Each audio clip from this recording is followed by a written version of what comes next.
how simple that original word is. Just a single idea. The event, her. The guy, mom. It's a single simple word, and yet it can give rise to this whole flood, this whole ocean of associations.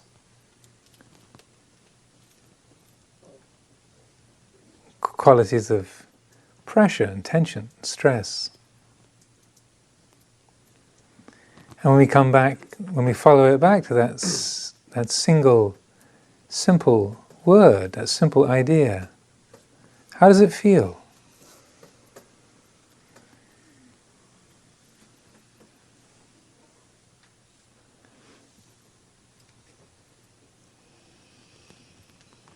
What's the tone? What's the quality of that? Before all of the thought and association gets launched from it. What's here? Right at the very root of it.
I'd like to open things up for a few minutes if people have any questions, particularly about the practice as I've been describing it so far. And I'll ask you to wait until the wandering microphone arrives. Microphone. There was a hand up there by the pillar. I'm going to need your help in passing it too, I think. We're recording it, so that's why we're asking.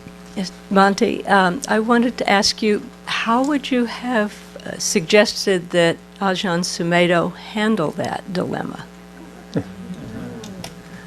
Well, second-guessing other people's conduct is a tricky. Well, if it was you. If it was me, okay. Well, in a perfect world, what I would have done would have been to find one of the other senior monks who was there prior to the meeting or during that time, and have taken a few minutes to say, look, I feel really critical of this monk's behavior, and he seems to be he seems to be upsetting so many people, and he seems to be so out of order, and so this seems really inappropriate to me. But Luang Por doesn't seem to be saying anything about it. Is there some sort of reason, or could you throw some light on that? And then getting a bit more of a background, or even if not even just talking to one of the other monks, or just finding time to talk with Ajahn Chah when there's not that many other people around, or you're not making it some sort of public display. The way that things tended to operate, it was hard to catch Luang Por Chah alone, because there's like sort of an open field of, you didn't get like a private interview. I mean, there's no such thing. It's just he would receive people under his hut, and anybody and everybody who wanted to show up did. So it was hard to catch a time alone.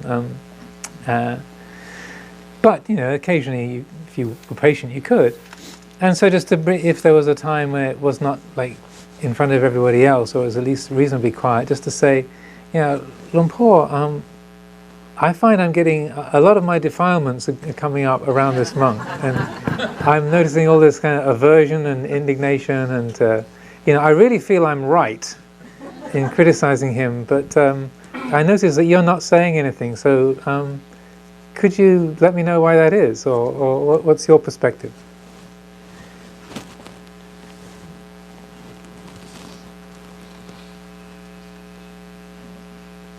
Yes, there's a down here with the blue jumper. Here it comes. I was just noticing when thoughts began and I was trying to bring them back, they seem to come out of nowhere. They don't necessarily come from a body sensation or from anything. It's just like a little bubble, and couldn't really catch the moment the story arose. And it wasn't just from a word, it was just a whole sentence. Well, that in itself is revealing, I find. Because you sometimes, in a way, it's a bit tricky trying to do this as a particular exercise, because then it's like you've got all the lights on and you're watching, so that the chemistry doesn't quite work in the same way.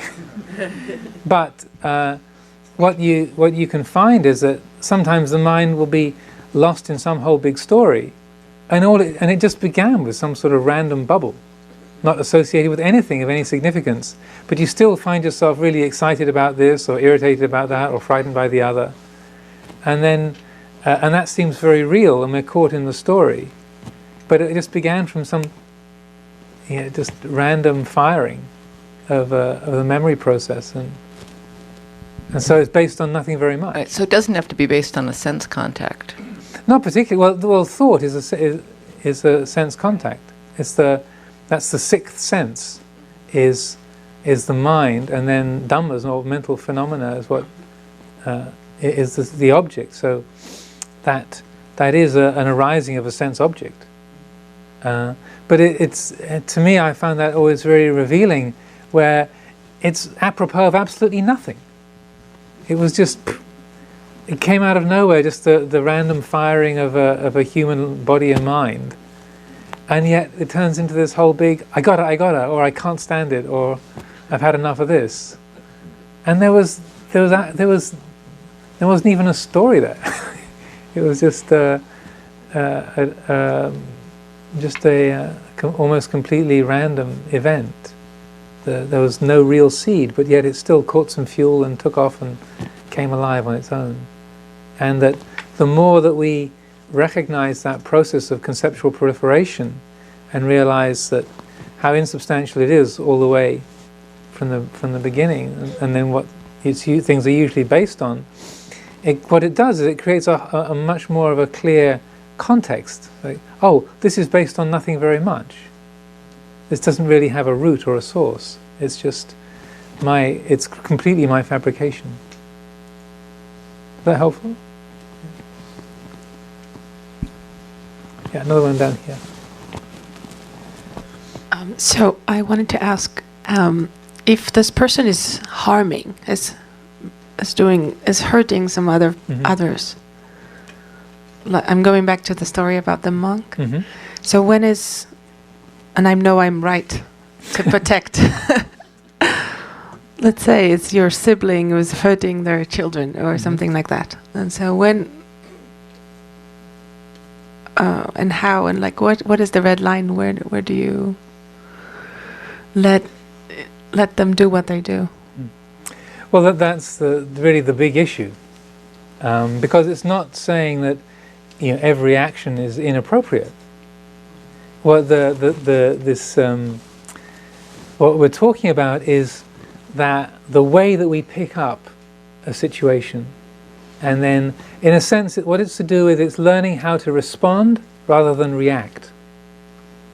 So that when you say, if a sibling is harming their children, then rather than the mind saying that's terrible, he shouldn't be doing that, and then just jumping right in with your immediate reaction, then there's in a way you're establishing or developing a breadth of vision, like you're opening the mind to the situation. Say, okay, now this seems to be really wrong. The kids are being hurt. Now, what can be done to help the situation? So you're opening the field, and this is a quality called sati sampajanya, which means mindfulness and clear comprehension or clear awareness. So you're paying attention to the object, but also the context within which it appears. And so that's a lot to do with this theme, like practicing Dhamma in accordance with Dhamma. It's like, okay, I can see it seems to be appropriate to take some action here. Now, what's going to be effective?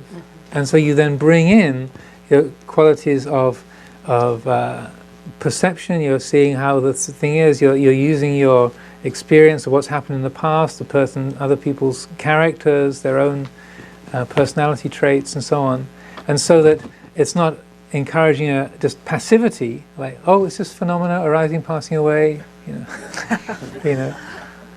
But you're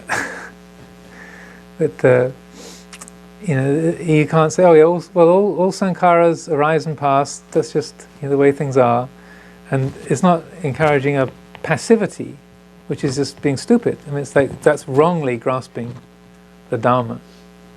So it's more how.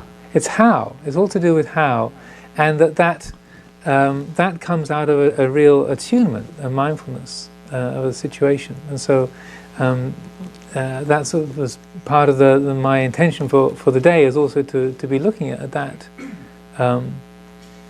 So how do we choose appropriate action? Because it's not the taking action that's the problem. It's not that even opinions are the problem. It's the clinging to them and thinking that, okay, this feeling of rightness or this perception we're taking that to be an absolute truth, and therefore anything that I do based on that is good. In Christianity, there's an extreme version of this. Is called the antinomian heresy. Not to get too technical, but what it means is that anything that you do in the name of Jesus is good, and it's not just confined to say Christian theological thinking. It's also the basis of going to war with people. We're the good guys, so we must be right. So anything that we do to the bad guys is justified. That's the antinomian. If it's done in my name, then it's therefore good. That's a really extreme version, but it's in a way it spells it out, and that it's really to do with a circumspection, having a circumspect view and being mindful of a whole situation, and then being guided by that. Then our actions and intentions are our own sense of what's appropriate, then can have a good result. Maybe there was you had a question. Yeah. This one at the front. So two things. I think of the big mouth monk who he could have done the same process. Instead of reacting and leaving the monastery, he could have just stayed. So it works both ways in any situation, right? But I can't control what you do. I can only have a control over what I do. So, I mean, what you say is absolutely correct. If he would have been skillful, he would have sat and see his reaction and see that it started maybe from a physical sensation of fear or and not buy into the whole story and be okay.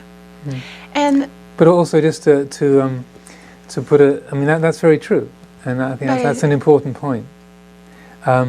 Culturally, in Thailand, being shamed in front of other people, someone confronting you and shaming you, that is absolutely the worst thing.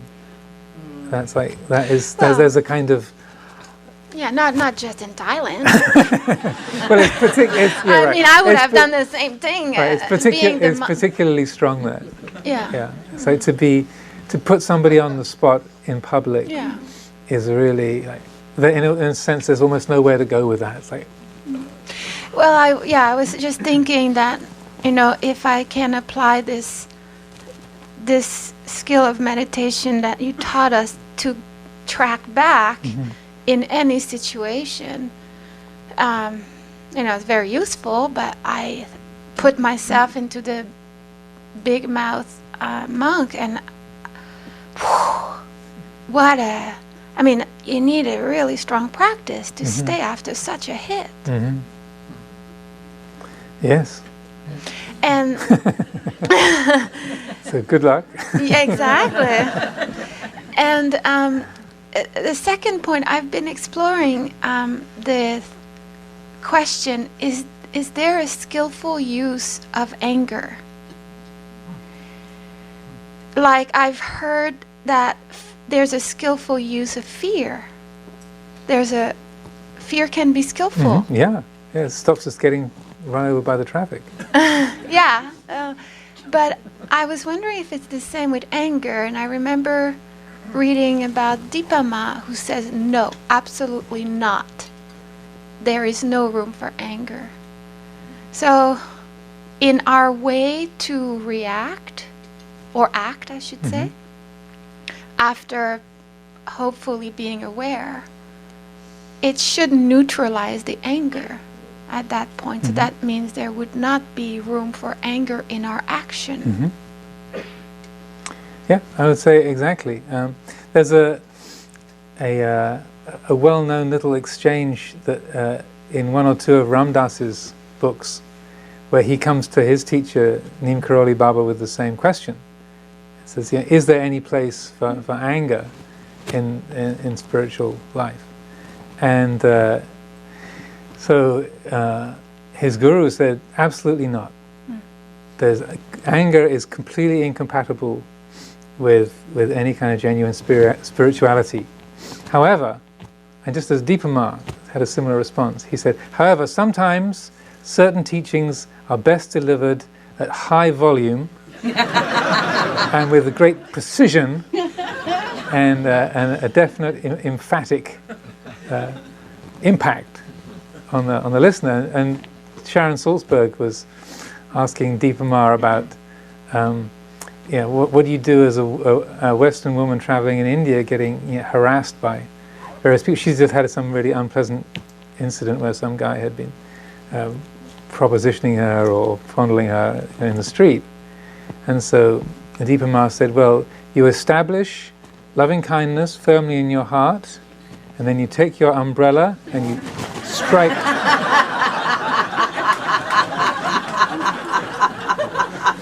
firmly right on the top of the head, It is funny.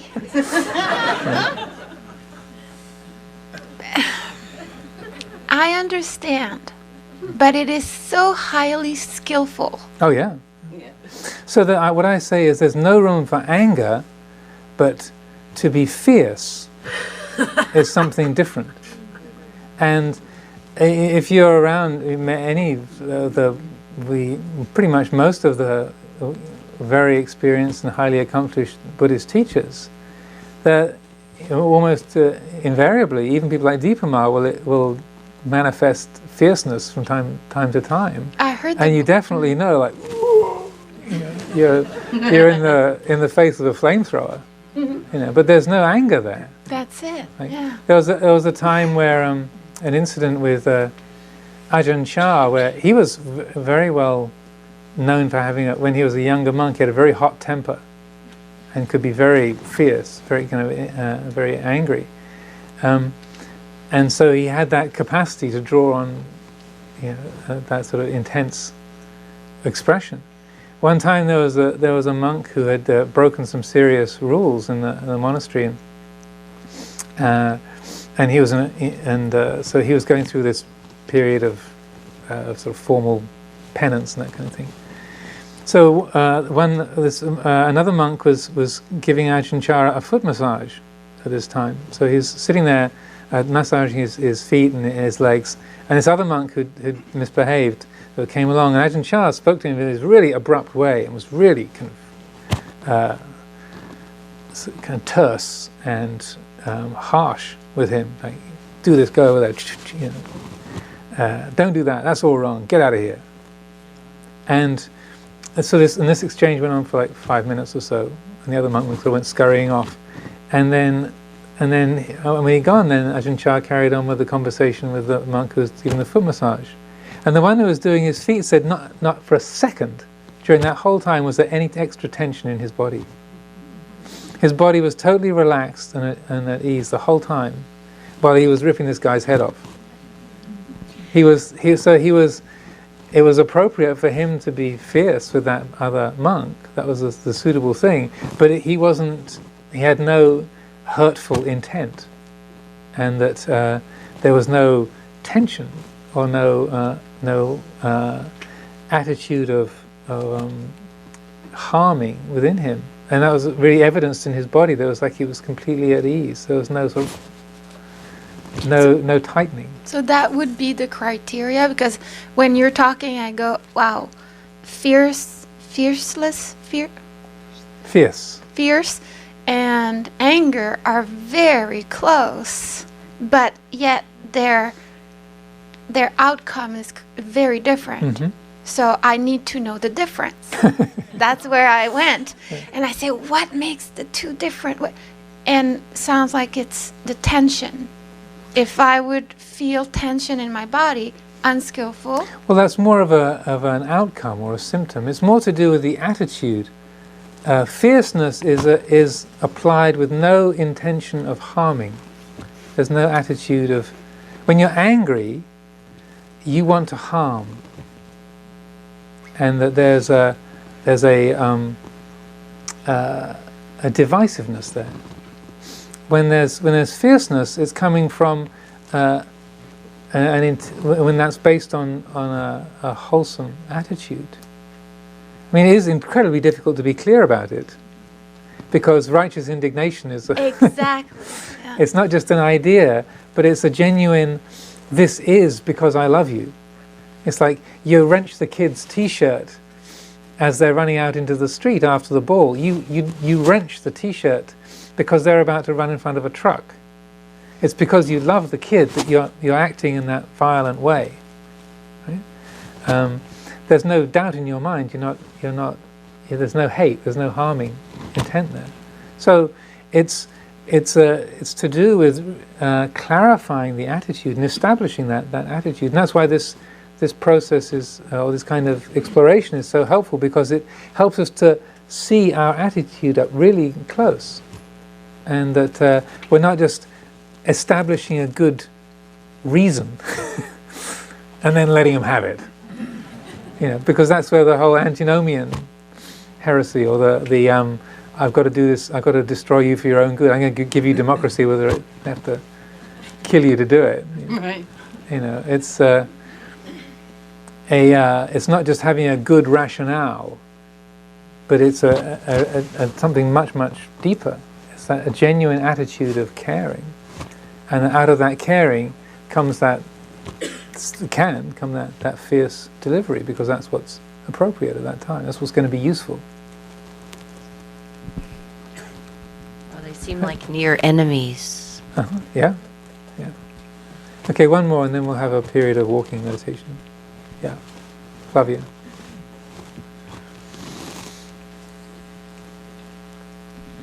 Hi. So based on what you're saying, then arhants do not get angry. I would say so. They might be very fierce. So they might look, because my understanding, we were having this conversation about Mahabua, that he looks, based on the book or whatever, very angry. His actions look angry. He acts that way too. But he's not angry then. No. Okay. Like there was as this Ajahn Amaro, she's talking about, who's one of the famous arahants of Thailand, like the most highly respected of monks in Thailand. And he's a really crusty character. He's a real sort of old curmudgeon. So sometimes it's confusing for people. Many years ago, there was this fellow from Britain, George Sharp, who was the head of a Buddhist group in London that had, they were originally the group that invited our community to come from Thailand and establish a branch there. And in earlier years, they'd had a close connection with Ajahn Amaro, and Ajahn Amaro had visited London, and his senior Western monk had been one of the original monks of that vihara in London in the 50s, Ajahn Panyawado. So George Sharp, this fellow from London, had gone to Ajahn Mahabua's monastery and was inviting him to come to England and to teach there. And so he went to what's called Wat Ban That. He went to Ajahn Mahabua's monastery, and when he went there, he was given this very kind of cold reception. Ajahn Mahabua was very kind of curt and blunt with him, and was somewhat sort of off-putting, and then there's several encounters over the first few days that George was there. It was the same kind of tone, that he was just, seemed to be very grumpy and irritated, and George, he's English, so he's got a sort of reserved style, but he's much more of an outspoken Brit than most. And so after a few days, he decided, okay, well, I'm going to ask about this through the translator, and he said, Tanajan, I came here all the way from England in order to receive teachings and to invite you to come and teach in London. And whenever we've met, you've been rude, you've been kind of off-putting, you've been impatient, you've been dismissive with me, as far as I can tell. I don't think I'm being inaccurate. And the translator said, yeah, it's true. And he said, so I'm confused as to why you're being so rude. So that's extremely outspoken for a Brit to talk like that. But George is a very forthright character. And so Ajahn Amaro just sort of cracked up and he just started laughing and laughing. Oh, that's just my personality, you know. don't make anything out of that. That's nothing. I'm just a rude guy. Sorry, you know. I'm just a coarse, rude guy, and that's the surface of it. And so people who know him very well are familiar with that. But when you see photographs of him, it's like they really have to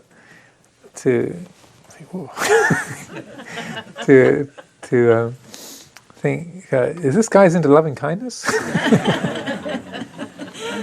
But there's a difference between personality traits and purity of heart.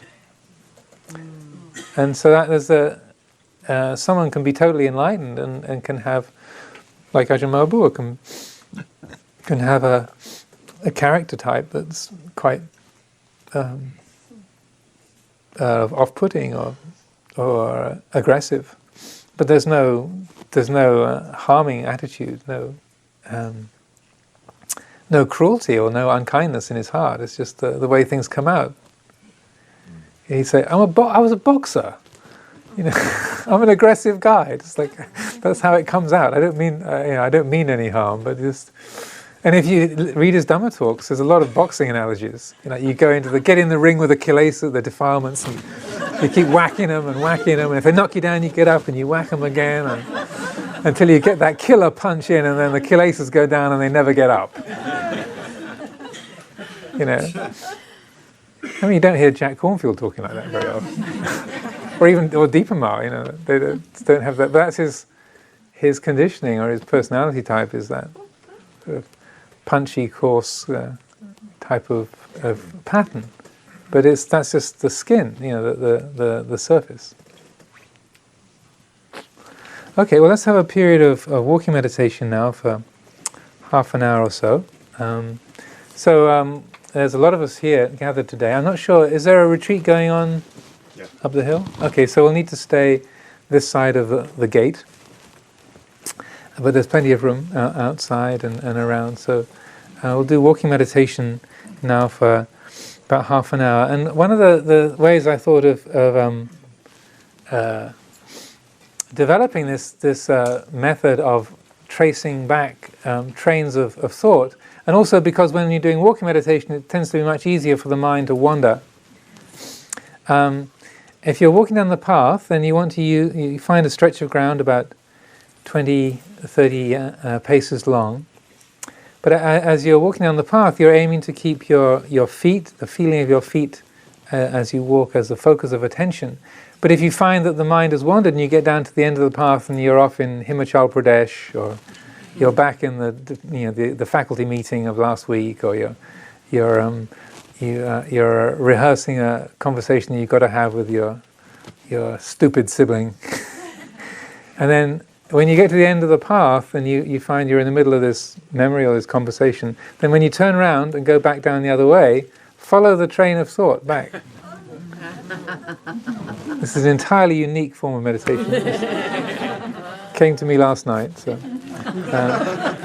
So see if as you walk in the opposite direction, you don't have to walk backwards, just walk. But as you walk down the path in the other way, just see if you can follow what the run-up to that thought was, and then, but when you've come back to zero, then just bring your attention back to your feet again. Okay, so it's about 11:05 now. So if the bell can be rung to bring people in at 11:35.